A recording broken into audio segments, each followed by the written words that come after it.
Shalom Ouvracha, j'attends juste que tout le monde puisse arriver.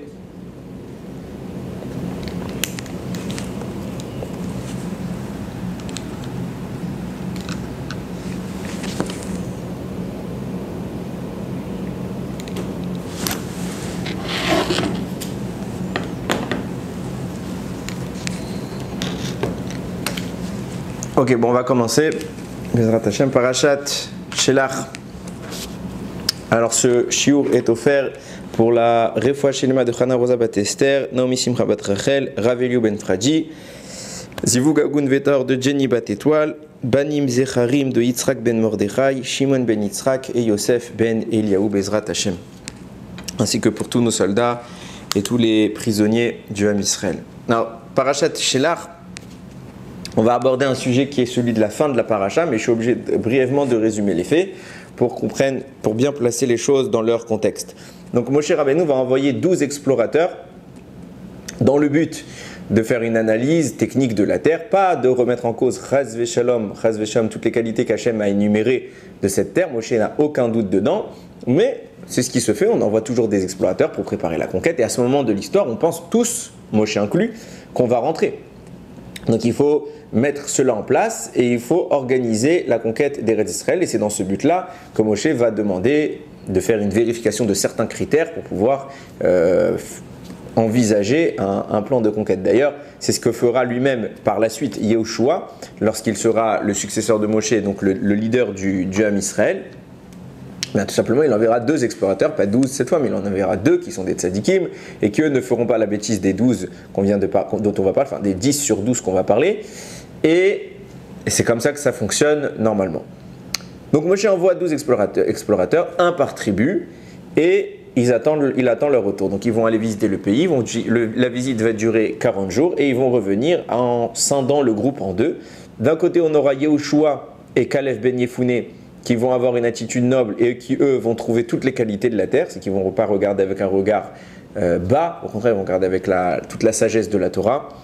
Face à eux, il va y avoir 10 hommes, les 10 représentants des 10 autres tribus, qui, eux, vont avoir une critique sérieuse de la terre et vont remettre en cause leur possibilité de pouvoir la conquérir, et en cela, ils vont quelque part dissuader tout le peuple de s'affilier à la démarche de la conquête. Voyant que tout le monde s'est mis à pleurer pour rien du tout, puisqu'en effet, c'était des mensonges, pas en ce sens où ils ont menti en présentant des arguments fallacieux. Tout ce qu'ils ont dit est vrai, mais l'interprétation de ce qu'ils vont donner va être sujette à un mensonge. Parce qu'en effet, il va y avoir des géants, en effet, les fruits sont énormes, en effet, il va y avoir énormément de morts pendant la visite des explorateurs en Eretz Israël. Ils vont passer devant une hécatombe volontairement provoquée par Hachem, justement pour leur laisser tout le loisir de visiter le pays sans être embêtés par les habitants locaux. Mais eux vont interpréter tout cela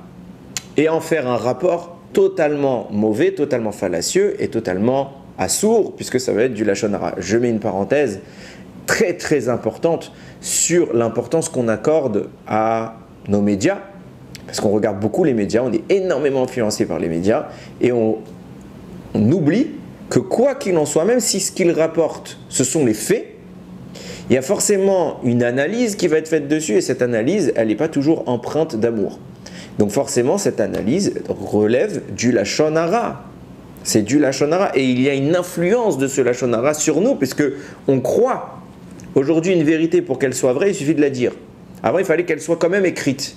Ça veut dire que c'était les intellectuels qui écrivaient des choses, ils écrivaient dans des livres, et comme ils avaient quand même une certaine importance intellectuelle, on les reconnaissait en tant que tels, le fait qu'ils écrivent et qu'on se fatigue à le lire, alors c'est écrit. Donc c'est quand même déjà un peu plus vrai. Aujourd'hui, n'importe quel imbécile, il fait une vidéo sur Internet, il donne son avis. Le type, il vient d'où? Quelle intelligence il a? La majorité des cas, il est bête comme ses pieds, et ils font une analyse, et simplement parce que ça a été dit ou ça a été fait une vidéo dessus, alors c'est vrai. Non, c'est pas vrai. C'est pas vrai. Les faits peuvent être vrais, mais l'interprétation qu'on a des faits, ils peuvent être complètement faux.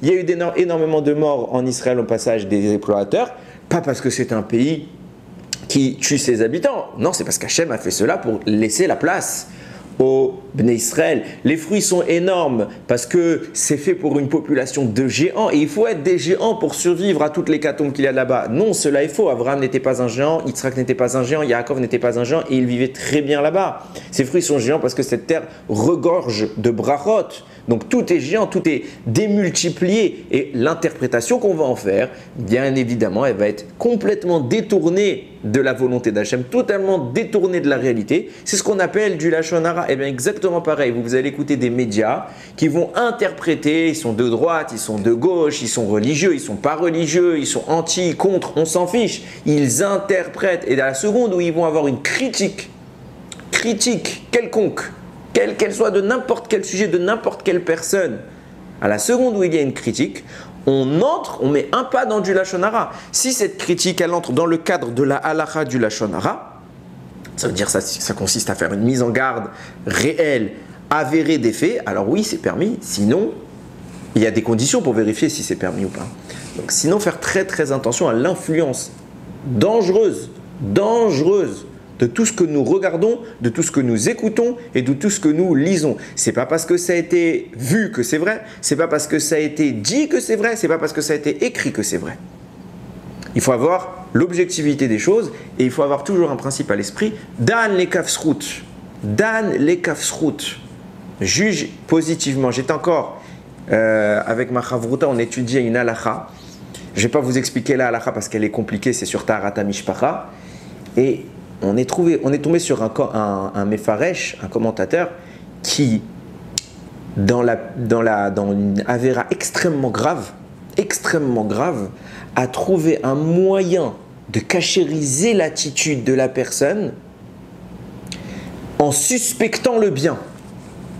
Ça veut dire, la situation était telle qu'il disait, ça témoigne que peut-être la personne qui a fait cette avéra, elle était dans tel et tel contexte, et que miraculeusement, peut-être contre son gré, mais miraculeusement, ce n'était pas assourd. Mais c'est pas pour témoigner que d'une halakha, là n'est pas mon propos, sinon je vous aurais raconté la halakha, et elle est trop compliquée pour que je la raconte sur un pied. Mais c'est pour témoigner de la volonté des sages de trouver le bien, même dans ce qui est en apparence assourd. Ils cherchent le bien. Nous, on a tout l'inverse. Et excusez-moi, je commence le shiur à l'inverse de d'habitude. Je commence par du moussard, mais c'est pas grave. Nous, à l'inverse, on commence à écouter tout et n'importe quoi. Et à la seconde où on voit quelque chose, on cherche à critiquer, à trouver son aspect négatif. C'est grave. C'est grave. On est complètement aux antipodes de ce qu'Akadosh Baruch Hu a voulu de nous. On est rentré en Israël, on a fait l'erreur des Meraglim. C'est exactement celle que nous, on fait tous les jours. À méditer. Ok. Suite à cela, les Bnei Israël, donc les 10 Meraglim, vont s'en prendre à Moshe, Hachem va intervenir, et ils vont mourir. Et les Bnei Israël vont être sanctionnés de l'interdiction d'entrer en Eretz Israël. Ils vont maintenant errer 40 ans dans le désert. Je saute un tout petit passage avant la fin de la paracha. Je voulais le développer en rapport avec le shiur, mais ça aurait été beaucoup trop long.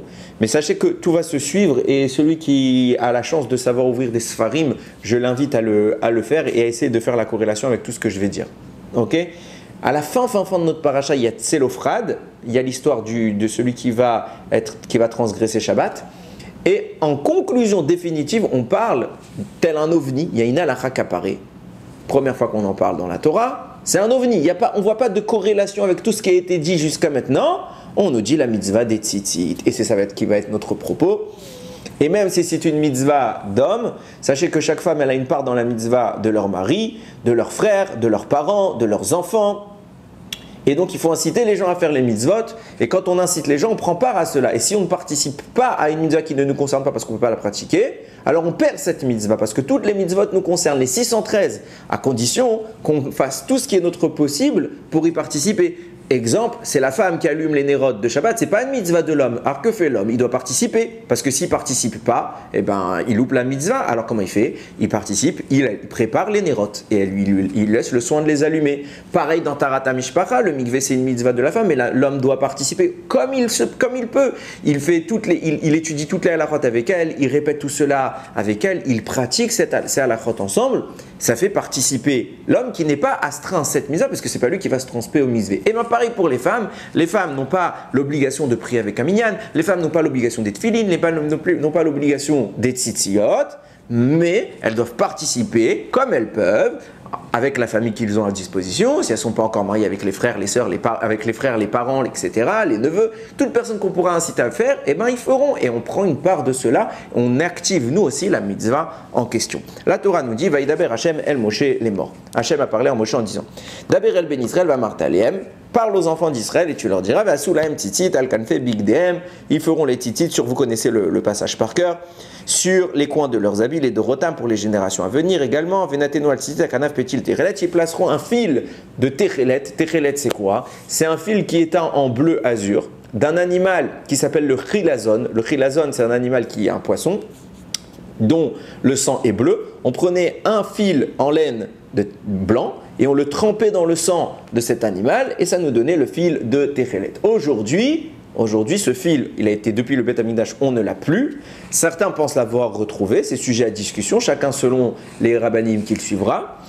Mais a priori, on ne l'a pas, en tout cas pas de façon unanime.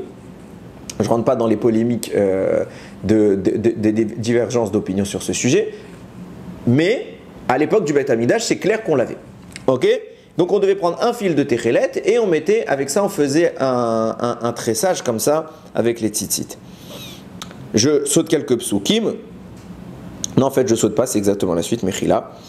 Veya lachem les tzitzit, et ce sera pour vous des tzitzit. Ur item oto, vous les verrez. Uzchartem, vous allez vous souvenir et kol mitzvot Hashem, de tous les mitzvot d'Hashem, va sitem otam, vous allez les faire. Velo taturu, et vous n'explorerez pas, et je traduis volontairement comme cela. Achare levavchem, d'après votre cœur. Ve'achare nechem, d'après vos yeux. Asher atem zonim acharem, qui vous pervertissent et qui vous amènent vers la avera. Alors, on va raisonner un petit peu sur cette mitzvah qui est celle du tzitzit. Ce passage que je viens de lire, c'est tout simplement le troisième passage du schéma. Il y a trois passages dans le schéma, donc le schéma qui va avec une phrase, mais après il y a Ve'afta, après il y a Ve'aya, deuxième passage, et troisième passage, Vayomer Hashem, qui parle des tzitzit. Et a priori, les tzitzit n'ont rien à voir avec les deux précédents passages qui sont l'acceptation sur nous du joug d'Hashem et du joug des mitzvot. Donc, pourquoi le tzitzit est ici cité ? A priori, il ne devrait pas, puisque la Torah ne nous a pas demandé de le dire explicitement. La Torah nous a dit qu'il faut dire le schéma le matin, qu'il faut dire le schéma le soir, mais il n'y a pas écrit vous direz le tzitzit le matin et le soir. Alors pourquoi c'est cité? C'est une Mishnah claire dans le Brachot, la première Gemara de tout le Talmud, c'est la 5e Mishnah de la Gemara. Là-bas, c'est ce que vous dites à Pessah, avec Rabbi Elazar ben Azaria, qui est âgé comme un homme de 70 ans, mais qui n'est pas en fait 70 ans, qui a que 18 ans, et qui dit qu'il n'a pas eu le mérite que nous disions la sortie d'Égypte la nuit. On la disait le jour, mais on ne la disait pas la nuit, jusqu'à ce qu'il y a une dracha qui est faite, une analyse de Benzoma, qui démontre qu'en effet, la mitzvah de se rappeler de la sortie d'Égypte doit être dite et le jour et la nuit, justifiant qu'à partir de cet instant, le troisième passage, le Vayomer Hashem el Moshe les morts du tzitzit, va être incorporé définitivement matin et soir dans la mitzvah du schéma Israël. Donc en clair, nous disent Chachamim, la raison pour laquelle on dit le passage du tzitzit dans le schéma, aussi bien le matin que le soir, c'est qu'on se souvienne de la sortie d'Égypte. Alors une question qui est finalement évidente. La Torah précise, les sages précisent que la sortie d'Égypte est mentionnée dans tout le texte de la Torah 50 fois. Quand je parle de la Torah, je parle des 5 livres de la Torah. Elle est mentionnée une cinquantaine de fois. Si tu me dis que l'objectif est simplement de se rappeler de la sortie d'Égypte, alors pourquoi tu me fais lire le passage des tzitzit? Les tzitzit ne sont pas a priori liés à la sortie d'Égypte. Parce que toutes les mitzvot, elles sont liées à la sortie d'Égypte, puisque en effet, c'est grâce au fait que nous sommes sortis d'Égypte que nous avons le mérite de faire les mitzvot.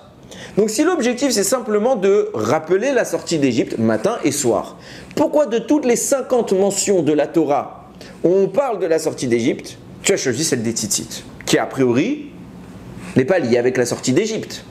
Il aurait été, à mes yeux, en mon sens, plus convenable tout simplement de mentionner le premier des 10 commandements dans lesquels on dit « Je suis Hachem ton Dieu qui t'a fait sortir d'Égypte ».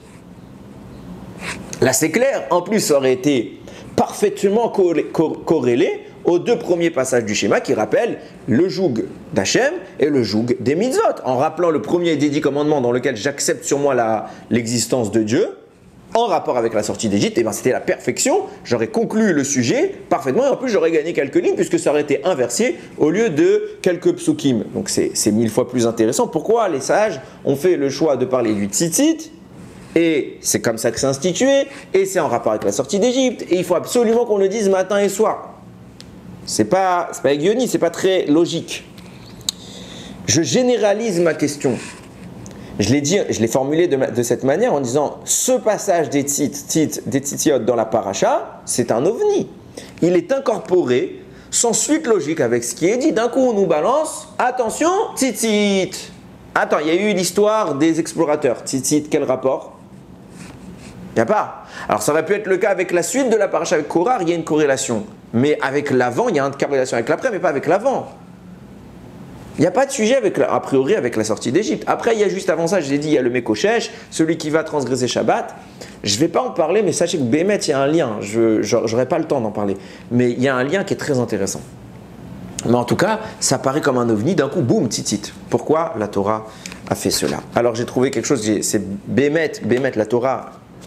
Il n'y a pas de mots. Je ne sais pas si on se rend compte du mérite qu'on a. Et je le dis parce que j'ai la chance d'un petit peu m'en rendre compte. Alors ceux qui s'en rendent compte encore un peu plus, mais je ne sais pas si les gens ils se rendent compte du mérite qu'on a de cette Torah. C'est extraordinaire. Sincèrement, il n'y a pas d'autre mot pour qualifier ce qu'on va essayer d'analyser ensemble. Comment tout est calculé, comment tout est... C'est minutieux, c'est chirurgical. C'est extraordinaire. On va essayer de réfléchir à ça. Il y a un commentateur qui s'appelle le Tzvi Latzadik, qui va citer un Mégalé Amoukot. J'ai pas eu le temps de trouver la source du Mégalé Amoukot qui dit ça, parce que c'est un long texte, le Mégalé Amoukot, il n'a pas mis la référence dans son ouvrage. Il explique comme ça au nom du Mégalé Amoukot. On a trouvé d'autres choses en rapport et on va compléter. Il explique comme ça. La Torah dit, Chachamim le dévoile, que la terre d'Israël a une distance, a une mesure, une superficie de 400 parsa sur 400 parsa. Parsa, c'est une mesure de l'époque. Alors, avant d'aller plus loin, non, la terre d'Israël ne fait pas cette taille.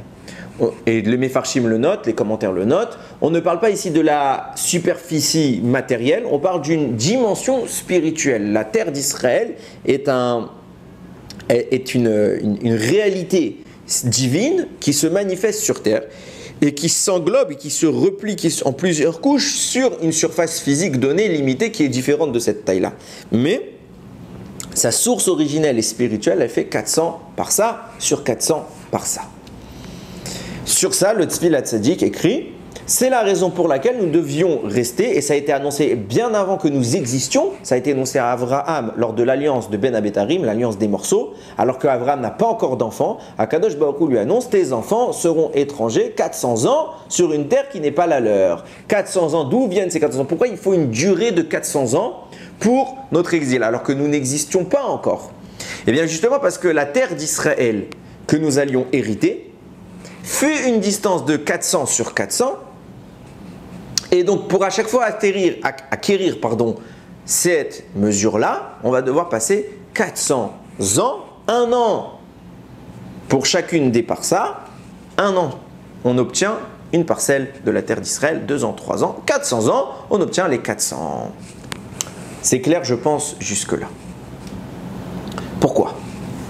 Pourquoi passer par l'exil pour obtenir Eretz Israël? En plus, l'exil sur une terre qui n'est pas Israël. On va sortir d'Israël, on va aller en Égypte, on va préparer là-bas, on va vivre là-bas des souffrances atroces, et ces souffrances vécues à l'étranger vont générer l'obtention et l'acquisition d'une terre étrangère à ce pays. Ça n'a rien à voir. Réponse de nos sages, le Harizal il dit comme ça, comparant l'Égypte à Israël, il dit Zé Léoumadze Asa Elokim. C'est un passouk de Kohelet qui vient expliquer la notion suivante.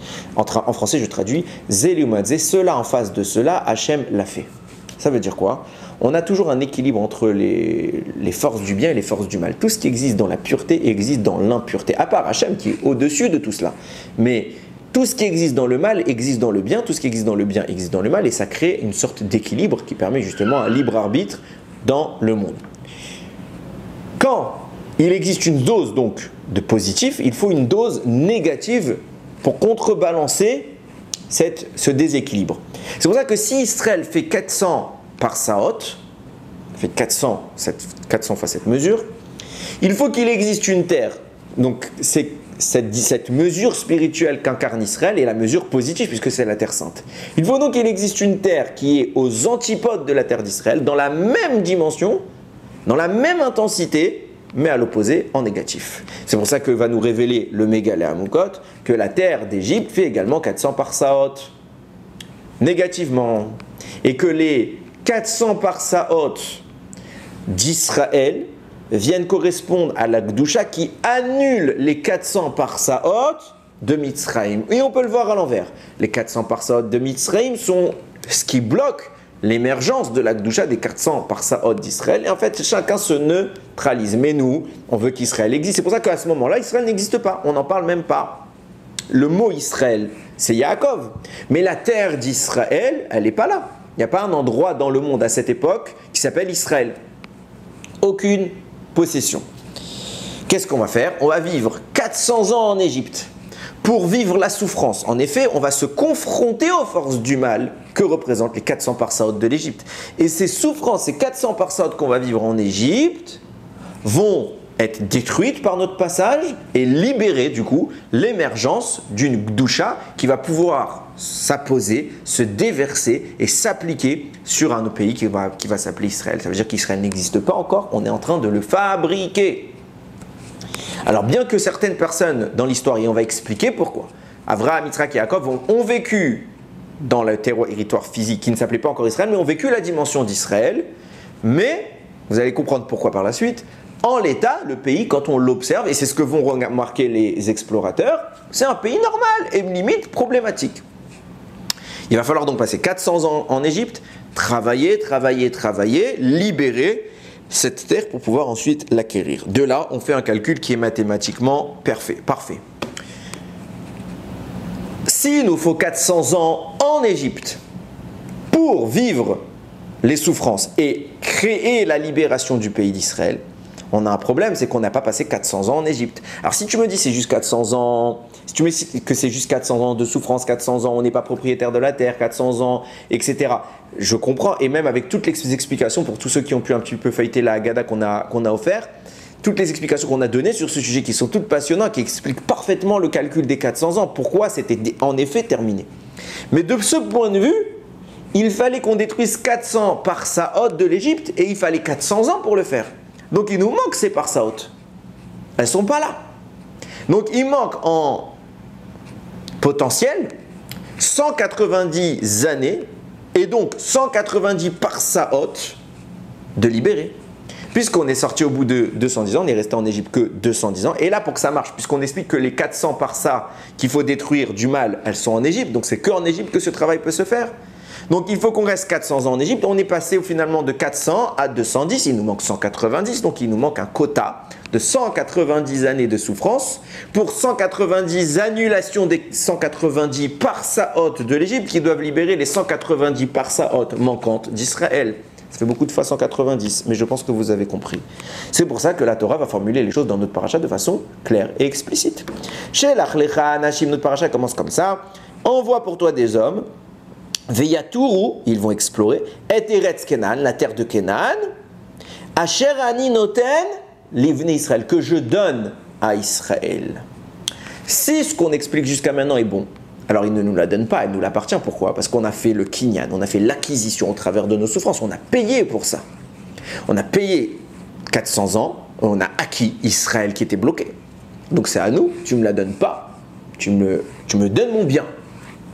C'est un travail qui a été fait, j'ai un salaire, il m'est dû. Hachem me dit, je vous la donne, c'est un cadeau. Pourquoi c'est un cadeau?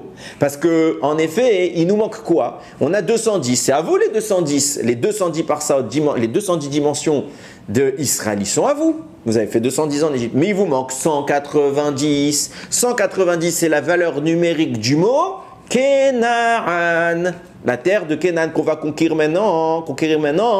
C'est la valeur 190, c'est quoi? C'est les 190 années manquantes, correspondant aux 190 parsaot que nous n'avons pas encore libérés de la terre d'Israël. Donc Akadosh Baruch Hu, il dit, puisque vous ne les avez pas libérés, elles ne sont pas à vous. Ani noten lachem, c'est moi qui vous les donne, c'est un cadeau. Pourquoi c'est un cadeau? Parce que je vous l'offre.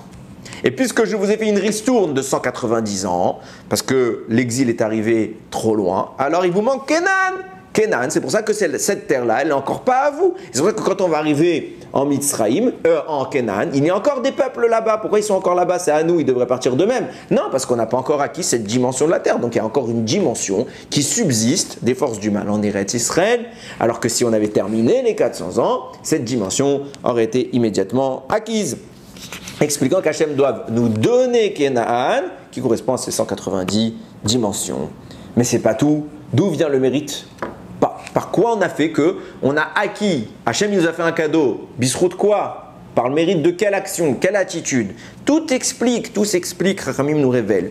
La terre d'Israël d'en bas nous dit le Shla Akadosh. La terre d'Israël en bas, parce qu'il y a écrit il y a une terre d'Israël en bas, il y a une terre d'Eretz Israël en haut, il y a une corrélation entre les deux, c'est une sorte d'ascenseur spirituel qui fait que le haut émane sur le bas et imprègne le bas de la Kedusha. Ce qui fait que la terre physique devient une terre surnaturelle, c'est ce qu'on appelle le pays d'Israël. C'est pour ça qu'elle est plus haute que toutes les autres. On ne parle pas de hauteur physique, on parle de hauteur spirituelle. Vient nous dire le Shla Akadosh, la terre d'Israël d'en bas correspond à la terre d'Israël d'en haut. La terre d'Israël d'en haut correspond au secret de la Torah orale. La Torah orale est le vecteur générateur de la terre d'Israël d'en haut qui, par notre travail de 400 ans, vient s'acheminer sur la terre d'Israël d'en bas. Mais le vecteur générateur, c'est quoi? C'est la Torah orale. Donc on a deux cheminements. Soit on a la Torah orale, Eretz Israël d'en haut qui descend sur Eretz Israël d'en bas, ou soit depuis le bas on tire la Gdusha d'en haut. Donc on part depuis la terre, on vit dans l'impureté égyptienne pendant 400 ans, et on essaye de descendre tous les ans, une par ça, une par ça, une par ça, une par ça, et on obtient la terre d'Eretz Israël d'en haut qui s'achemine sur le bas. Qu'est-ce qui s'est passé? On a fait 210 ans, donc on a descendu 210 par sa haute, de la terre d'Israël d'en haut. Mais il est une tribu qui, en parallèle de notre labeur physique et des souffrances imposées en Égypte, a eu un cheminement différent. C'est la tribu qui n'a pas souffert en Égypte. Cette tribu, c'est la tribu des Lévi'im. Qu'est-ce qu'ils ont fait, la tribu des Lévi'im? Ils se sont attelés à l'étude de la Torah Yomam, Valaïla. Ils ont étudié jour et nuit, sans jamais s'interrompre. Et cette Gdusha-là a justifié qu'ils n'entrent pas en exil. Pourquoi? Eh bien c'est très simple, puisque tout l'objectif de notre descente en Égypte est de faire venir l'Israël, les 400 parsaot d'Israël. Or on a deux cheminements, soit tu tires depuis le bas et c'est compliqué, tu as mal, c'est de l'effort, ou soit tu montes tout en haut, à la source qui génère Eretz Israël, qui s'appelle la Torah. Et si tu passes par cette source-là, alors tu génères toi-même tout de suite les dimensions d'Eretz Israël en bas, puisque c'est toi qui appuies sur le bouton de l'ascenseur pour faire descendre. Soit tu tires, soit tu fais descendre. Deux options. Depuis le haut, tu achemines vers le bas, ou depuis le bas, tu tires vers le bas. Comme tu veux. Les Bnei Israël, 11 tribus sur 12 vont choisir de tirer depuis le bas. Donc depuis Mitzrayim, ils vont acheminer Eretz Israël. La tribu des Lévi'im va monter tout en haut, va se consacrer à l'étude de la Torah et activer la descente d'Eretz Israël. Et par leur mérite, les Lévi'im qui vont accéder à cette source génératrice d'Eretz Israël en haut qui descend en bas, ils vont compléter les 190 années d'Eretz Israël, les 190 parsaot encore bloqués dans le mal. Et grâce aux Lévi'im, je répète, grâce aux Lévi'im et grâce à leur étude de la Torah, on a eu une ristourne de 190 ans, pas parce que c'était simplement, quelque part, terminé. Non, c'est pas qu'un cadeau, c'est qu'il y a eu un mérite qui justifie ce cadeau. Pourquoi ça s'appelle quand même un cadeau? Puisque tu me dis que, je viens d'expliquer quoi, les Lévi'im, et ça c'est intéressant parce que je l'explique mieux à l'oral que ce que j'ai pu le mettre à l'écriture. Mais les Lévi'im, s'ils ont fait le travail, eh ben c'est à nous. Eux, ils ont fini les 400 ans. Donc ils ont les 400, c'est bon. Pourquoi c'est un cadeau? Bah parce que nous, on n'a pas fait ce travail. Alors, il manque 190 ans. C'est pour qui manque 190 ans? C'est pour nous. Comme les Lévi'im, eux, il va y avoir deux groupes. Les Lévi'im, ils vont faire en 210 ans, ils vont réussir à activer 400 ans. Donc c'est fini pour eux, ils doivent sortir. Nous, en 210 ans, on va activer 210 ans. Ah, mais on va faire sortir les Lévi'im et pas le reste d'Israël. Pas possible. Ou deuxième option, on va laisser les Lévi'im alors qu'ils ont fini pour que le reste d'Israël puisse terminer. Pas juste. Donc Hachem, il nous sort tous par le mérite des Lévi'im. Ah mais nous on a mérité. Non, c'est un cadeau. Tu profites. C'est comme vous savez les enfants. Le premier, généralement, on est très strict avec lui parce qu'il est petit. Ah non, tu peux pas te coucher tard, tu peux pas faire ça, tu peux pas faire ça. Mais quand il grandit, Les petits aussi, on est strict avec eux. Mais lui, il grandit, il arrive maintenant, il a 15 ans, etc. On lui donne des autorisations. Puis tu peux te coucher un peu plus tard que d'habitude. Qu'est-ce qui se passe souvent? Les petits, qui à cet âge-là, le grand frère, lui, il était déjà au dodo. Comme il y a le grand qui est réveillé, alors on leur autorise un peu plus. Un cadeau du grand frère, de tout le travail du grand frère. Les Lévim, ils ont fait tout ce travail-là. Donc, eux, ils peuvent sortir. Ah, ils sortent. Bon, allez, on vous prend. Donc, je vous fais un cadeau. Ah, non, vous ne pouvez pas rentrer en Eretz Israël. C'est un cadeau. Les 190 ans, je vous en fais cadeau, mais il va falloir que vous fassiez 2-3 trucs quand même en échange. Regardez comment on témoigne de cela, que les Lévim ont en effet complété les 190 ans pour les Bnei Israël. Parachat de la semaine prochaine, Parachat de Korach, il va y avoir une rébellion du peuple contre Moshe Rabbeinu, et plus précisément de Korach contre Moshe Rabbeinu, qui va dire pourquoi tu as élu une partie du peuple et pas le reste du peuple. Tout le monde devrait être Kadosh, tout le monde devrait avoir le droit de s'approcher d'Akadosh Baruch Hu. Donc Korach, il va être maté, la rébellion va être matée par Akadosh Baruch Hu, mais ça ne va pas pour autant calmer les ardeurs du peuple qui ont soutenu finalement la démarche de Korach. Donc ils vont dire, même si Korach, Hachem il l'a tué, etc., ça ne prouve pas que Moshe il a raison, parce que peut-être qu'Hachem il a juste fait un cadeau à Moshe comme il aime, alors il a fait du favoritisme. Ça ne prouve pas qu'il a raison. Donc Hachem il va amener une preuve définitive qui va faire taire tous les bénis Israël. Regardez ce qu'on va faire, on va tous apporter un bâton, un représentant de tribu va rapporter un bâton pour sa tribu, on va mettre le nom, et Aaron, qui lui aussi est remis en cause parce que pourquoi lui et pas quelqu'un d'autre, Aaron va représenter les Lévi'im, il ne va pas représenter que les Kohanim, mais il va représenter toute la tribu de Lévi de laquelle il fait partie, et il va prendre son bâton, on va mettre tout ça dans la tente, et on va attendre le lendemain. Et le lendemain, le bâton qui aura fleuri, il a gagné. Qu'est-ce que ça prouve? Pourquoi c'est un témoignage, etc. Je lis le texte. Vaïmi machorat, et ce fut le lendemain. Vayavo Moshe, el ou el haedut. Moshe il est rentré dans la tente. Veine parar mate Aaron. Voici que le bâton de Aaron avait fleuri. L'évêque Lévi de la tribu de la maison de Lévi. Vayotse ferar, il a fait sortir des fleurs. Il avait fait éclore des fleurs. Vayatset tzitz, il a fait germer un bourgeon.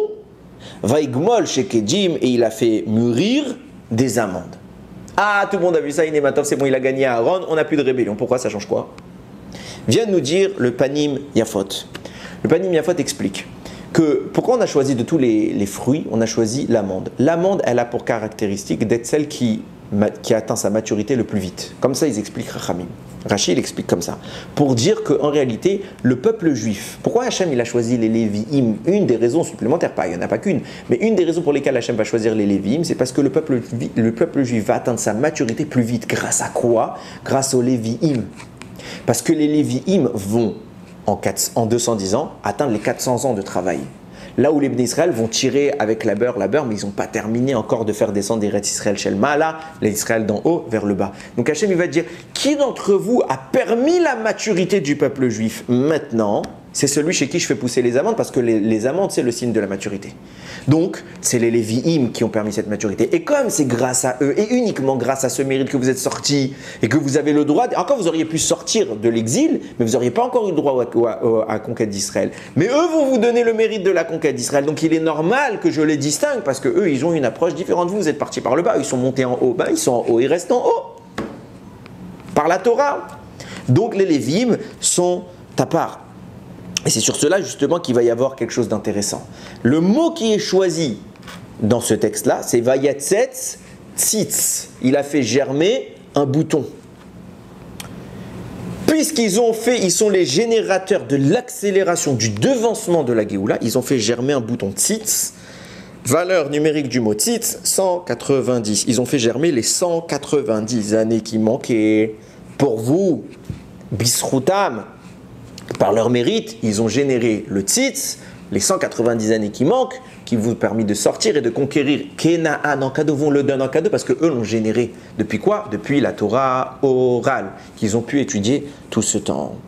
C'est sur cela que le Kli Yakar va dire, c'est pour ça qu'un de leurs descendants va avoir un mérite. C'est qui? C'est Aaron. Qu'est-ce qu'il porte? Aaron, il porte une tenue spéciale. Et en tant que Kohen Gadol, il a une plaque sur le front, sur laquelle il est écrit, elle est en or, il y a écrit Kadosh Lachem, sanctifié pour Hachem. Et comment elle s'appelle cette plaque? Elle s'appelle le Tzitz. Pourquoi on mentionne le tzitz? Parce que eux ils ont généré le tzitz pour justifier que comme c'est eux qui ont généré le tzitz, alors on leur place le tzitz sur la tête. C'est là-bas c'est écrit un bouton, mais le tzitz, cette plaque va s'appeler tzitz. Et cette plaque elle est faite comment? Elle est accrochée sur la tête du Kohen avec des fils de térélet, des fils bleus d'azur, comme il y a dans le tzitzit. Et vous remarquez, sans aucune réflexion possible, que le mot tzitz est très proche du mot tzitzit. Il y a juste une lettre en plus, le taf de la fin. Pourquoi? Parce que vient nous dire le Harizal, le tzitz, c'est le masculin de tzitzit. Tzitzit, c'est le mot féminin, tzitz, c'est le mot masculin. Pourquoi? Parce que le tzitz correspond à l'aspect masculin de la mitzvah du tzitzit, tandis que le tzitzit correspond à son aspect féminin. C'est pour ça que dans le tzitzit, nous dit le Harizal, il y a deux mitzvot totalement distinctes. Première mitzvah, c'est d'avoir des fils blancs qui correspondent au tzitzit. Deuxième mitzvah, c'est d'avoir des fils bleu azur qui sont le techelet, qui correspondent à l'aspect masculin qu'on appelle le tzitz, parce que lui-même, il est accroché par un fil de techelet. Et puisqu'il est fait avec du techelet, il génère l'aspect masculin de la mitzvah qui descend dans les tzitzit avec un fil de techelet et garde un aspect féminin de la mitzvah qui s'appelle le tzitzit. Les deux mitzvot sont distinctes. Puisque le côté masculin est généré par le tzitz du Kohen Gadol, donc le côté masculin qui correspond au fil bleu, il est généré par le tzitz du Kohen Gadol. D'où vient ce tzitz? De la Torah orale que les Lévim ils ont eu, on les a récompensés d'avoir amorcé la sortie d'Égypte plutôt grâce à la Torah orale. Donc le représentant des Lévim qui est le Kohen Gadol a le tzitz sur la tête. Rappelle-toi que tu es au sommet justement grâce à cela. Cette mitzvah du tzitz génère les fils bleus. Puisque la mitzvah du tzitz est génère les fils bleus et que cette mitzvah n'est applicable qu'à l'époque du Beth Amikdash, puisque c'est à l'époque du Beth Amikdash que le Kohen portait cet habit, alors le Beth Amikdash garantit la présence du Techelet. En l'absence de Beth Amikdash, il n'y a plus de Techelet, en tout cas pas clairement. Il se retire, justifiant qu'à la fin de la destruction du Beth Amikdash, il ne restait que les fils blancs.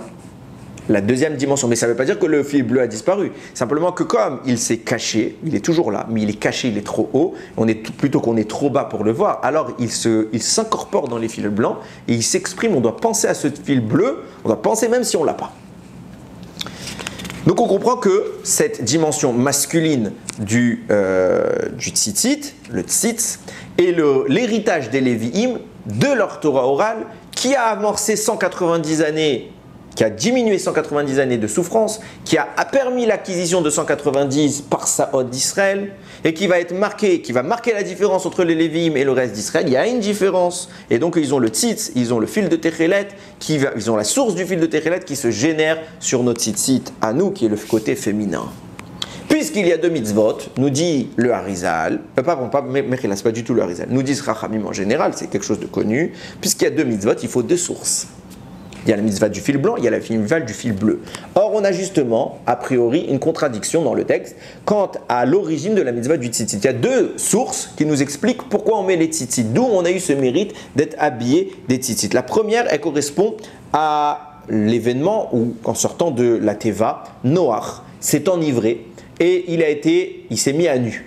Son fils Ham va voir, il va se moquer de cela. Ses deux autres fils, Shem et Yafet, vont entendre la nudité de leur père et avec la plus grande des pudeurs, vont prendre un habit, ils vont reculer dos à dos pour ne pas regarder la nudité de leur père. Ils vont faire la mitzvah de Kibud Avvahem, respect des parents, contrairement à Ham qui lui va se moquer, et ils vont recouvrir la nudité de leur père. Hachem dit, vous avez couvert la nudité, alors moi aussi je vais donner deux récompenses à chacun d'entre vous, une chacun, en rapport avec la notion de couverture. Yafet aura le mérite d'avoir, même quand il y aura des guerres, etc., d'avoir ses morts enterrés. Ils vont être recouverts par la terre. Même après leur mort, même quand ce sera pendant, même Gog, qui sera l'ennemi de la fin, toute cette génération-là sera enterrée. C'est le mérite qu'ils héritent de Yafet, leur ancêtre. Shem, lui, va obtenir une mitzvah qui est une couverture. C'est celle du tzitzit. Il va avoir le mérite de se recouvrir par un habit de lumière. Donc le tzitzit, a priori, est un héritage de Shem. Seulement, plus tard dans l'histoire, on va avoir une autre explication du sujet, où, au moment où Avraham va entendre que son neveu Lot est captif, puisqu'il va y avoir une guerre qui va éclater, et 4 rois vont conquérir 5 autres rois, dans la parashat Lech Lecha, et ces 5 rois-là vont compter, parmi eux, le roi de Sdom, dans lequel vit Lot. Donc Lot est devenu captif de 4 rois, Avraham prend ses armes, il va combattre et il libère tout le monde. Au moment de la libération, le roi de Sdom vient bénir Avraham, le remercier, et il va lui proposer de prendre tout le butin, juste il va lui demander s'il te plaît libère les hommes que tu as libérés maintenant, qui sont à toi, qui sont techniquement ta propriété, c'est ton butin, laisse-les tranquilles et prends tout le butin pour toi. Abraham, il va dire, même jusqu'à un lacet, je ne le prendrai pas. Pourquoi? Parce qu'Hachem, il m'a promis que c'est lui qui allait m'enrichir. Je ne veux pas qu'on va dire après, plus tard, c'est le roi de Sodome qui m'a enrichi. Donc je veux que ça me vienne d'Hachem et que tout le monde y voit sur moi que tout ce que j'ai, toutes mes propriétés, tous mes biens, même mes habits, tout, même un lacet, je veux qu'on sache que c'est d'Hachem. Je veux qu'on remarque que tout ce qui m'appartient, ça appartient à Kadosh Baruch Hu. Je ne veux pas de toi, prends tout, je te rends tout. Hachem il m'a dit, ah, même un lacet, tu ne le veux pas. Alors par le mérite que tu n'as pas voulu un petit fil, je vais te donner des mitzvot en rapport avec le fil. Petit 1, je te donnerai les fils, les lanières des tfilines. Et petit 2, je te donnerai les fils du tzitzit. Donc la deuxième source, il y a un deuxième endroit, on voit qu'on a eu l'héritage des tzitzit par le mérite de qui? D'Avraham Avinu, et c'est pas Shem. Contradiction. Viennent nous dire Rachamim, c'est pas une contradiction, puisque nous a expliqué le Harizal. Il y a deux mitzvot dans le tzitzit. Il y a le mitzvah du tzitzit blanc, le côté féminin, c'est Shem qui nous l'a donné. Il y a une mitzvah du techelet, le tzitzit bleu, qui est le côté masculin, que c'est Avraham qui nous l'a donné. Et c'est intéressant maintenant de faire les corrélations. Il y a, la Gemara rapporte comme ça, c'est dans le traité Menachot, Rabbi Meir il dit comme ça, la punition pour le blanc est plus grande que la punition pour le techelet. Et il dit à quoi ça ressemble? À un roi qui a appelé deux serviteurs. Au premier, il a demandé, amène-moi mon sceau royal d'argile. Et le deuxième, il lui dit, amène-moi un sceau royal d'or. Les deux vont, les deux échouent. Ils ne trouvent pas ni le seau, de quoi fabriquer un seau royal d'argile, ni de quoi fabriquer un seau royal d'or. Qui va être le plus puni? Évidemment que c'est celui qui devait faire l'argile. Pourquoi? Parce que l'or c'est difficile à obtenir. Que l'esclave qui a échoué dans l'obtention de l'or pour fabriquer le seau royal du roi, bon, c'est pas de sa faute, trouver de l'or, c'est pas pachout, c'est quelque chose de rare, c'est une denrée rare. L'argile, c'est facile à retrouver. Donc celui qui a échoué avec l'argile, il sera doublement puni et on aura plus d'indulgence pour celui qui avait l'or. Eh bien, c'est pareil. Des deux fils de tzitzit, le plus difficile à obtenir, c'est le techelet. Pourquoi? Parce que c'est un animal qu'on a rarement. Et puis, de toute façon, son origine, c'est le tzitz et qu'elle dépend de la présence du Beth Amidash et donc du Kohen Gadol. Donc, c'est pas complètement entre nos mains. Donc si tu ne trouves même pas le tzitz, Hachem il ne va pas te punir, c'est pas complètement de ta faute. Par contre, si tu ne mets pas le tzitzit blanc au minimum, ah tu plaisantes, ça c'était facile, tu l'as pas fait. Donc la punition pour le blanc, elle est plus grave que la punition pour le techelet. De là, on fait une corrélation qui est importante. On voit que quoi? On voit que le fil blanc correspond à l'argile. Le fil bleu correspond à l'or. Évidemment, va nous dire par la suite le Khatam Sofer que cette corrélation elle est importante avec notre situation. Pourquoi? Pourquoi on parle de deux esclaves pour une mitzvah? Dans l'exemple, la parabole de Rabbi Meir. Parce que comme on l'a dit, il y a deux dimensions dans la mitzvah. Très bien. Et pourquoi il y a deux habits différents pour une même mitzvah? Pourquoi tu ne pourrais pas faire une mitzvah tout simplement? Pourquoi deux habits, deux couleurs de fil dans la même mitzvah? Donc deux esclaves différents, deux natures différentes. Il explique comme ça. Il dit, quand on parle du seau d'argile, que le roi demande à son serviteur, et quand on parle du seau d'or que le roi demande à son serviteur, c'est pour classifier deux niveaux d'esclaves. Il y a le premier qui est esclave qui n'a pas du tout envie de l'être. Il n'a pas spécialement envie d'être là. Bon, on lui impose. Donc, ce n'est pas un esclave de première catégorie. Donc, lui, le roi, il impose sa propriété dessus. Il lui met un tampon d'argile. Il dit, voilà, propriété du roi, je te mets un petit truc de bas étage pour que tout le monde sache, on te reconnaît, tu es mon esclave. Mais il y a un deuxième niveau d'esclave. L'esclave qui aime son maître. Et surtout dans notre cas spirituel envers un Kadosh Baruch Hu. Qui est fier d'être l'esclave. Qui est heureux de représenter le roi des rois. Qu'est-ce que va faire cet esclave? Lui aussi, il a le tampon d'argile. Bah, il est esclave. Mais lui, il va rendre beau ce tampon. Il va faire un deuxième tampon, le même, en or, pour dire « Je représente le roi, mais avec fierté, quel kavod ». C'est exactement les dimensions dont on parle. Il y a le tampon d'argile, c'est lequel le tampon d'argile? On vient d'expliquer, c'est le facile d'accès, c'est le mitzvah des tzitzit blancs. Parce que le tzitzit blanc, la punition, elle est plus grave que le tzitzit bleu. Donc si elle est plus grave, c'est qu'elle correspond à l'argile, pour laquelle on punit plus. Donc le tzitzit blanc, c'est l'argile. Ok, il correspond à quoi? L'argile, celui qui est porteur de l'argile, c'est l'esclave qui est, bon, il est esclave contre son gré, il n'a pas eu le choix. Il n'est pas spécialement heureux d'être ça. Par contre, le tzitzit bleu, qui correspond à l'or, c'est ce que l'esclave met lui-même pour montrer combien il est heureux de servir son maître. il est heureux de cela. C'est un témoignage volontaire. Et ça va précisément symboliser le cheminement de Shem et de Avraham. Avraham va, dans son attitude, il va témoigner de la joie. Pourquoi? Il va dire, je ne veux pas qu'on assimile ma propriété à quelque chose d'autre. Je veux que tout le monde sache que ça appartient à mon maître. Je ne veux pas tes fils à toi, qu'on me donne et qu'on ne sait pas c'est à qui. Moi, je suis fier de porter, même un lacet d'Akadosh Baruch Hu, je suis fier de le porter. Je veux que tout le monde sache que ça appartient à Hachem. Quand il fait cela, il montre qu'il s'assimile plutôt à la deuxième catégorie d'esclaves, ceux qui représentent l'or. C'est pour ça que son tzitzit à lui, c'est le tzitz, et il est en or. Il est en or. Et il va découler de cela des fils d'azur qui correspondent à notre propos. Maintenant, il va y avoir ici un transfert extraordinaire qui va se produire. Au moment où Avraham dit cette phrase, il est en face de qui? Il est en face du roi de Sodome. Mais la Torah raconte qu'il y avait un autre roi, pas parce qu'ils étaient plusieurs rois. Il y avait un autre roi qui était à côté. C'est qui ce roi? C'est Malki-Tzedek Melech Shalem, qui est appelé, donc c'est Malki-Tzedek, le roi de Shem, qui est appelé Kohen, il est le Kohen, l'El Elyon, du Dieu suprême. C'est qui le Dieu suprême? C'est Akadosh Baruch Hu, il est le Kohen de Dieu. Malki-Tzedek, c'est qui celui-là? Nous dit Rashi, c'est Shem, le fils de Noach. Pourquoi il est Kohen du Dieu suprême? Parce que depuis la Briata Olam, depuis la création du monde, il y avait déjà un Kohen Gadol, qui est le premier Kohen Gadol de l'histoire, c'est Adam Arishon, en tant qu'aîné de l'histoire. Il est le seul, il est l'unique, il est le Kohen Gadol. Il va transférer ce titre-là à son fils Shet. Shet va le transférer à Metouchelach, Metouchelach va le transférer à Noach, Noach va le transférer à Avraham, à Shem, pardon. Mechila, Shem son fils, Shem va le transférer à Avraham, puis à Yitzhak, puis à Yaakov. Quand est-ce que Shem il va transférer à Avraham? Précisément ici. Lorsque Shem il est en face d'Avraham, lui il est l'héritier de celui qui a couvert son père, l'héritier des fils blancs. Tu as fait ton travail, c'était ton père, Kol HaKavod, bien sûr. Kol HaKavod.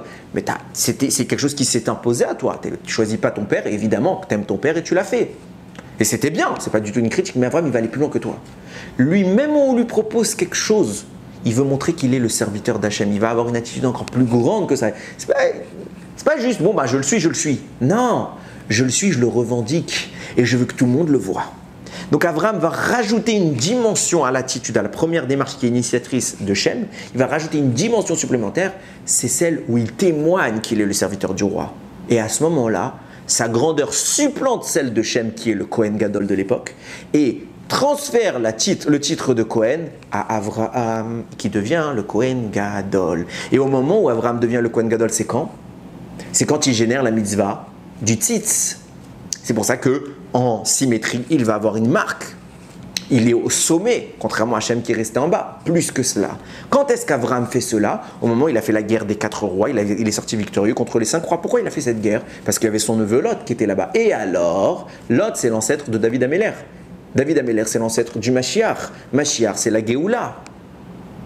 Donc, Avraham a lutté à ce moment-là pour permettre la libération du potentiel des forces de Géoula, de délivrance. Au moment où Avraham fait cela, il génère le tzitz. Le tzitz qui est quoi? Le témoignage d'adhésion absolue du serviteur envers son maître. Et quand il génère le tzitz, il génère la notion de la Géoula. Le tzitz est lié à la Géoula. Comment? Quand plus tard, par la suite, comment? Maintenant il a le tzitz, il est le Kohen. Lequel de ses enfants va hériter ça? Yitzhak. Lequel de ses enfants va hériter ça? Yaakov. Lequel de ses enfants va hériter ça? Il en a 12. Pourquoi dans les 12 ça va être Lévi? Parce que les Lévi'im sont ceux qui vont faire le choix, au moment où l'exil se présente, de suivre la démarche d'Avraham. C'est les seuls qui vont s'affilier à cette démarche. Laquelle? Témoigner qu'on est les serviteurs d'Hachem et pas autre chose. Pas on est les serviteurs d'Hachem, mais bon, dans notre vie quotidienne. Non, on est les serviteurs d'Hachem, mais au passage, on peut vivre. D'abord, on est les serviteurs d'Hachem. D'abord. Comment? Torah. Ah, mais il faut travailler. Ah, mais il faut aller construire des briques, etc. Torah, si j'ai du temps pour ça, on verra, mais j'ai pas de temps. Torah, il n'y a que ça qui m'intéresse. Ah, tu t'affilies à la descendance d'Avraham, au cheminement d'Avraham. Donc, parmi les descendants d'Avraham qui veut se revendiquer exclusivement d'Hachem, c'est toi qui porteras le tzitz. Parmi toi, il y aura Aaron à Cohen qui mettra le tzitz, et pas les autres tribus. ce cheminement-là du tzitz, qu'est-ce qu'il a été créé, générateur? Il a été générateur de la Géoula, au moment où Abraham libère le potentiel de délivrance. Donc les Lévim en Égypte qui vont s'affilier à Abraham vont générer la délivrance. Ils vont porter le tzitz, ils vont gagner 190 années sur le travail de préparation d'Eretz Israël. C'est pour ça, il y a plusieurs témoignages de cela. Tout cela est en fait insinué dans la mitzvah du tzitzit. Le mot tzitzit, c'est quoi? Je vous ai dit, c'est l'aspect féminin de la mitzvah. Puisque c'est l'aspect féminin, donc ça veut dire c'est l'aspect bas. Mais de quoi il est composé? Il est composé du mot, quand il est écrit dans la Torah, c'est écrit tzadik, yud, tzadik, tav. Donc si tu prends les premières parties, c'est tzitz. C'est le côté masculin. Et on rajoute la lettre tav. Pourquoi? Parce que si tu t'affilies seulement à l'aspect féminin de cette mitzvah, donc tu es passif quelque part, comme l'a été Shem, il a été contraint de faire les choses comme cet esclave qui subit quelque part de porter le sceau du roi, le tzitzit blanc, c'est subi. Eh bien alors, tu es dans la dimension du tzitzit. Et c'est quoi la dernière lettre qu'on rajoute? C'est le tav, valeur numérique 400. Donc tu dois rester 400 ans en Égypte. Mais si, ça veut dire que tu avais le tzitz et tu as rajouté le tav, tu as rajouté la dimension des 400. Mais si tu retires le tav, qu'est-ce qu'il reste? Il reste le tzitz qui va t'enlever 190 ans des années de l'exil. Donc au lieu d'être en tzitzit 400, la conclusion 400 ans, sur la conclusion, tu as d'abord le tzitz qui a retiré 190. Pareillement, la Gemara rapporte que c'est Rabbi Nachman, si je ne me trompe pas, il se glorifiait, il était content d'avoir accompli une mitzvah. C'est quoi? C'est qu'il n'a jamais marché 4 amot, 4 coudées, sans les tzitzit. Jamais il a fait 4 coudées. Et pourquoi 4 coudées? Et pourquoi il ne se vanterait pas d'avoir pas fait 8 coudées ou d'avoir pas fait 2 coudées? Pourquoi le chiffre qui est mentionné, c'est 4 coudées? Alors vous allez me dire, c'est un chiffre qui revient souvent, mais pourquoi c'est ce chiffre ici qui est important? Pourquoi c'est pas 2 pas? Il faut 4 pas, 4 coudées. Parce que le mot amot, c'est les lettres de meot. Et donc il se vantait d'avoir fait arba meot, 400. Ça veut dire que quand il marchait avec les tzitzit, pourquoi le signe qui était important pour lui c'était 4 coudées? Parce que quand il avançait dans ces 4 coudées, il avançait dans les arba amot, dans les arba meot, pardon, dans les 400 ans de l'exil, les 400 ans d'acquisition de la mitzvah. Et grâce à ça, il t'annonce, quand tu avances dans les 4 coudées qui correspondent aux 400, tu avances dans la Géoula. Et donc il est fier que c'est ça la mesure qui l'intéressait. J'avançais dans la Géoula. C'est pour ça on commence à comprendre tout ce qu'on a dit depuis tout à l'heure. Comment ça se fait que de toutes les mitzvot, celle qui a été choisie pour faire la représentation de la Yetziat Mitzrayim, de la liberté en Égypte, c'est celle la mitzvah du tzitzit. Il y en avait 50 les autres mentions. Il y avait la mention des 10 commandements. Non, parce que tout ce qu'on est en train d'expliquer pour caractériser l'Égypte, c'était le tzitzit. Parce que le tzitzit, il incarne le tzitz, il incarne la Torah des Lévim, il incarne la démarche d'Abraham, il incarne le Kohar de la Géoula. Et puisque la Géoula c'est l'Égypte,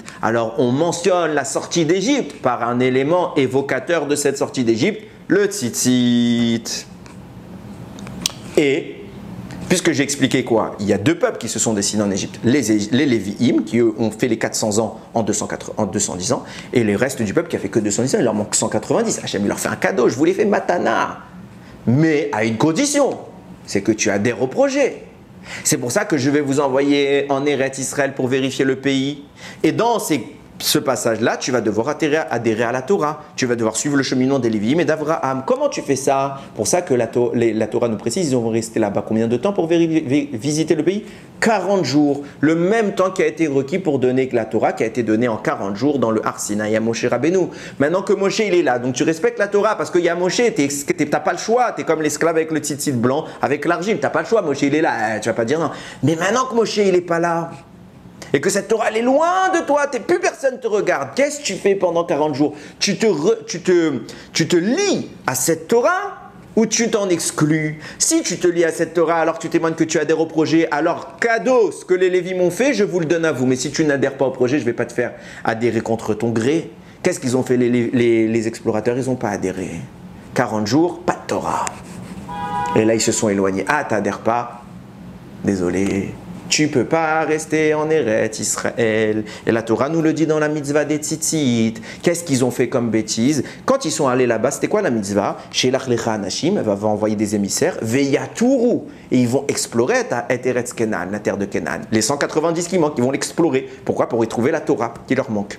Maintenant, nous, dans les tzitzit, quand il te dit Hachem, Vaya lachem, les tzitzit, ce sera pour vous des tzitzit, Uritem oto, vous les verrez, ou srartem et comme mitzvot Hachem, vous vous souviendrez de tous les mitzvot Hachem, Vasitem otam, vous les ferez. Velo taturu, et vous n'explorerez pas. C'était quoi? Veyaturu, ils ont été explorés. Velo taturu, arrêtez d'explorer quoi? Achare levavchem, après votre cœur. Verare nechem, après vos yeux. Acheratem zonim acharehem, que vous êtes en train de vous pervertir après eux.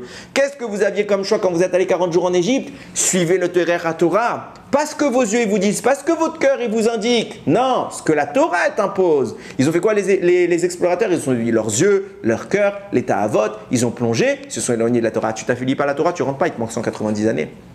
À ce moment-là sont apparus les 4 autres exils qui vont compléter les 190 années. Mais la Torah te dit, ne refais pas cette erreur. Et quand tu vas voir le tzitzit, qui est la base de toute cette explication, tu te rappelleras, eux ils ont regardé d'après leurs yeux, ils ont exploré. Ne regarde pas après tes yeux, ne regarde pas après ton cœur, regarde après ta tête, regarde après la Torah, après la Gdusha. Ne fais pas du Lachon Hara quand tu vois un événement que tu ne comprends pas. Ne parle pas sur des choses que tu ne maîtrises pas. Concentre-toi sur la parole qui est Kdusha, qui est pure, qui représente Akadosh Baruch Hu. Et là tu sors de tous les problèmes. De tous les problèmes, de leur erreur, on apprend ce que nous on doit faire. Et là, on a un message qui est très important. On sait que, et je vais conclure avec ça, pour ne pas finir non plus trop tard, les tzitzit sont ce qu'on appelle une mitzvah kiyumit. C'est quoi une mitzvah kiyumit? Ce n'est pas une mitzvah qui est formellement imposée. Ça veut dire quoi? Elle est circonstancielle. C'est quelque chose de factuel. Si j'ai un habit à 4 coins, je dois y mettre des tzitzit. Mais si je n'ai pas d'habit à 4 coins, je n'ai pas de mitzvah de mettre des tzitzit du tout. Mais les sages vont venir et vont te dire, mais quand même, mets-les. Force-toi à avoir un habit à 4 coins. Comme ça, tu peux faire la mitzvah des tzitzit. Et même si tu peux la nuit, c'est encore top. Non-stop. Et surtout à la mitzvah des tzitzit. Pourquoi? Quel rapport? Pourquoi de cette mitzvah, les sages insistent? C'est là, même si c'est factuel, il y a plein de mitzvot factuels. Tzedaka, c'est factuel. C'est s'il y a un pauvre qui me tend la main, je dois lui donner. Ah, on te demande, cours après les endroits des pauvres pour aller faire la tzedaka? Non. Tzitzit, oui. Mais là, pourquoi? Puisque les tzitzit amorcent la Géoula, alors on a 2 dimensions dans la Géoula. Soit on est passif, on subit, comme l'esclave qui a le sceau du roi, mais il lui a imposé. C'est pas lui qui a décidé. Il subit. Tu peux subir la Géoula, attendre qu'elle arrive tranquillement. Des années de souffrance, de tout ce que tu veux, avec le sourire, attends. Ou deuxième option, comme Rabbi Nachman, je marche dans la Géoula, j'avance. Et je me mets en situation où même si elle est loin, je ne serai pas passif dans ma Géoula. Et même si je n'ai pas l'obligation de mettre les tzitzit, je mets les tzitzit en pensant que dans ce tzitzit se cache, c'est à cause de nos fautes qu'on a pu tout ça, mais se cache le techelet, qui est le tzitz, qui diminue l'exil. Et je m'affilie au Lévim, je m'affilie à Abraham, je m'affilie à la Géoula, que moi je l'amorce. Et je ne suis pas passif dans cette Géoula. Et par le mérite de cela, qu'on se force, c'est nous qui avons voulu, on est fiers de, mais on n'attend pas que ça s'impose à nous. Ah mais tu sais, c'est pas une obligation de mettre les tzitzit, donc je les mets. S'il fait chaud, je mets pas. Si j'ai un habit à 4 coins, je mets. Ou si il fait chaud, il fait pas. La nuit, je mets pas. Dès que je peux, je mets pas. Non, je cherche à le mettre parce que je cherche à devancer la Géoula. Comment on se prive de cette mise? Elle est toute facile. Un habit, ça se voit. Vous voyez même pas que j'ai un tzitzit en dessous. Personne ne sait. Ah, il fait chaud, eh ben je change 2 fois de tzitzit dans la journée. Où il est le problème? Et en hiver, c'est encore mieux, ça fait qu'il fait plus chaud, on a froid, ben c'est bien, ça nous aide. Où il est le problème? Tzitzit, même pour dormir si on peut. Même pour dormir, ça protège, on ne sait pas combien ça protège. Facile, facile. En fait, c'est juste, est-ce qu'on veut subir la royauté d'Hachem ou si on veut la porter fièrement? Une telle mitzvah, comment on s'en prive? Alors, chacun à son niveau, évidemment. Si on veut mettre un tzitzit de haute qualité, de basse qualité, je peux rentrer dans la halakha. Et pareil pour vous, mesdames, vous n'avez pas la mitzvah des tzitzit. Si vous avez la mitzvah des tzitzit, vous voyez un juif qui n'a pas les tzitzit, vous l'aidez à mettre les tzitzit. Vous aidez à mettre les tzitzit. Une fois, j'avais un élève, il n'avait pas, il me dit, ouais, mais ma mère ne veut pas m'acheter. Qu'est-ce que j'ai fait? Le lendemain, j'ai été lui acheter. Où il est le problème? Où il est mon problème à acheter un tzitzit? Eh bien, pareil, cadeau, votre père, il n'est pas trop, vous êtes pas marié, votre papa, il n'est pas trop à fond sur la mitzvah des tzitzit, etc. Quel papa, il résiste à sa fille? Moi, j'ai des filles, je ne résiste pas. Quel papa, il résiste à sa fille? Ma fille, elle vient, elle m'achète un tzitzit. Je crois qu'il ne va pas le mettre. Et même si tu le mets une fois, Keda, il va te faire plaisir 2-3 semaines. Et bien, 2-3 semaines, ton papa, il a mis les tzitzit. Pareil pour ton mari, tu lui achètes un tzitzit. Il ne veut pas mettre ton tzitzit, il ne veut pas mettre le tzitzit. Tu lui fais, tiens, s'il te plaît, je t'ai pris un beau tzitzit. Franchement, je serais content de te voir avec. Il ne va pas le mettre tous les jours, mais c'est pas grave, il va le mettre 2-3 fois. Tu as gagné 2-3 fois, tu as fait la mitzvah des tzitzit grâce à ça. Tout le monde peut participer à une mitzvah simple qui assure une Géoula. Alors on va se priver de ça. Qu'on ait tous le trou d'être porteurs des habits du roi, les habits en or, pas les habits en argile, la fierté d'être les serviteurs d'Akadosh Baruch Hu, et que par cette fierté qu'il ait de nous voir le servir, alors lui aussi il aura la fierté d'être notre roi et de régner sur nous aux yeux de tous. Nous-mêmes qu'on témoigne qu'aux yeux de tous il est notre roi, alors il témoignera aux yeux de tous que nous sommes son peuple et il viendra très très très rapidement nous libérer. Baruch Adonai Leolam, Amen ve Amen.